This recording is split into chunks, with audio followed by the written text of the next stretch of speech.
things that came from the scientific revolution was the political system of absolutism. And basically we're going to talk about two countries in particular, France and the Bourbon dynasty, and England. But first we're going to start with France.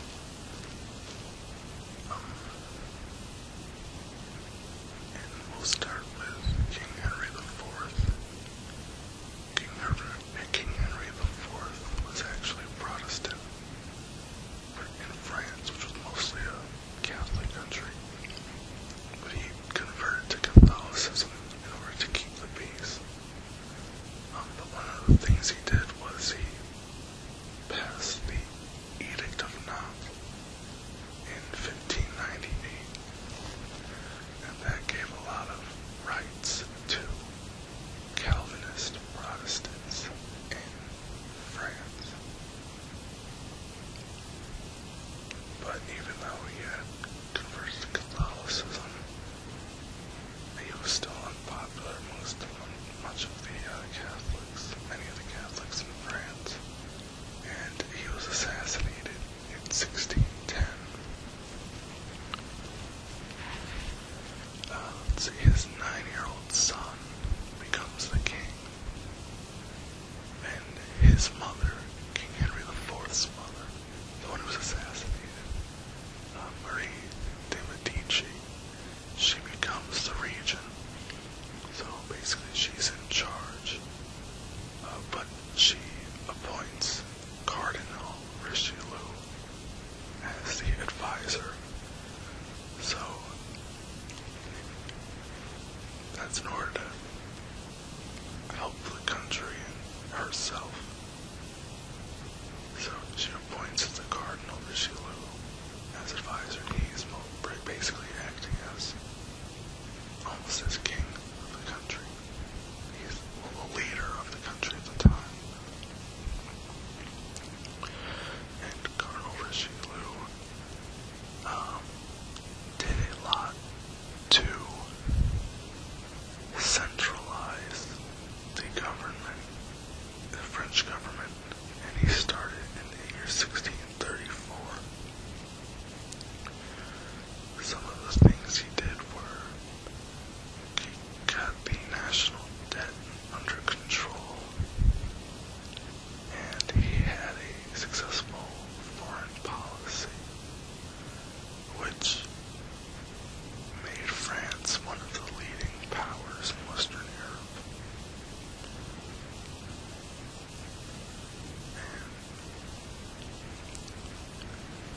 And Henry IV's son, the 9-year-old, was Louis XIII, and he was king. He became king when he was 9,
maximum scientific revolution.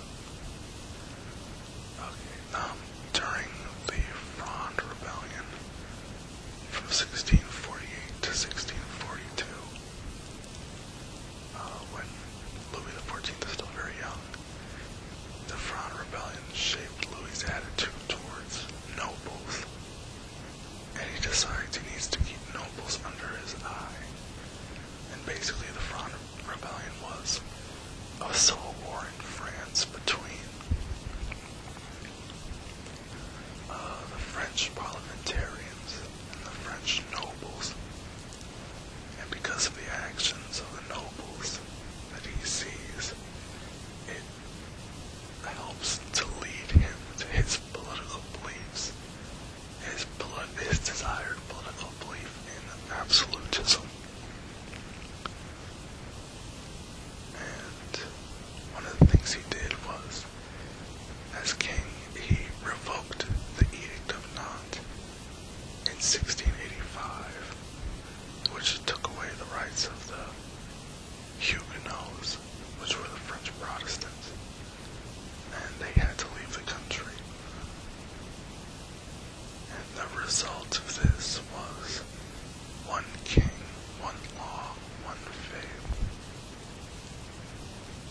which was probably what was said about himself as king and his leader, and what kind of power he had over the country.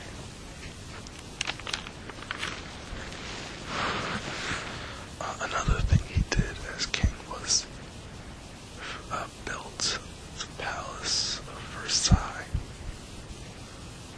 and that's where he relocates, and 60% of his taxes went to building Versailles, and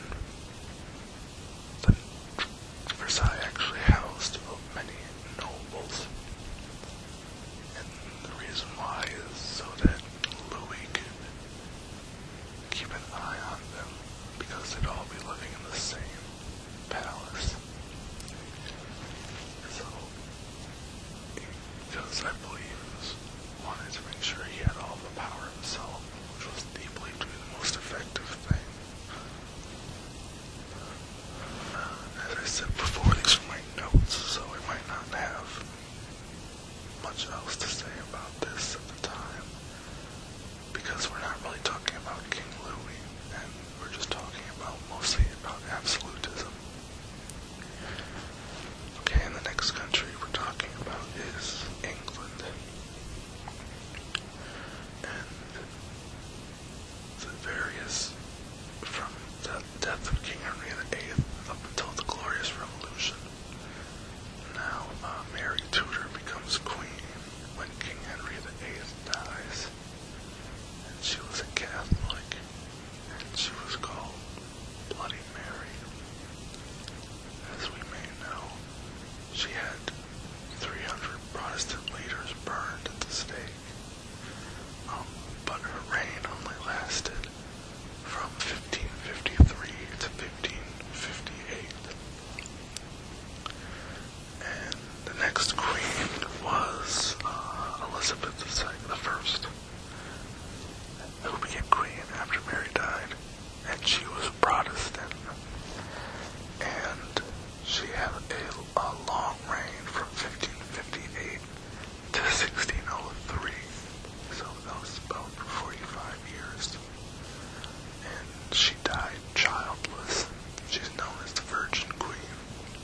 that, I'll just say Charles I doesn't call Parliament until he needs them. So basically that's his way of keeping control, as much control as he can, without other people having control. So anyway, next we have the English Civil War in 1642, and it's the monarchy against the House of Commons. And Oliver Cromwell, the Commons leader, leads a parliamentary army against the monarchy. The result is, in 1649, the House of Commons executes Charles I for treason. And he committed treason basically because he lost. So the losing side is always the one that commits treason. And for a while they have an English republic, which was really a military dictatorship. But Cromwell dies, and he doesn't really groom a successor, so there's no one to take over for him. So what happens is called the Restoration, where the monarchy was restored to the throne with Charles II. And then after Charles II, we have James II. And let's see, James II is Catholic. By this time, England is pretty much Protestant. And the result of James II's reign is the Glorious Revolution, which takes place in 1688, which you may have heard of. Now, James II had a daughter, Mary, one of the duo of William and Mary, who I'll talk about in a second. She's a Protestant. So, people at the time think that once James dies, we'll have a Protestant queen again. But later in life, James has a son who's, and then later in life, James has a son. So the people believe that this might complicate things, as he's really the heir to the throne.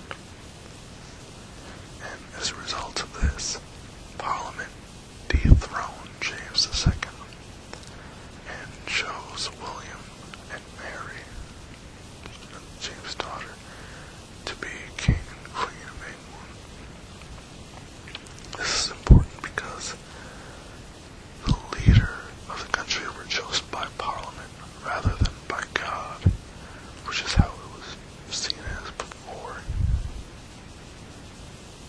And in this system, the English monarchy shared power with Parliament, which was unlike the French absolutism.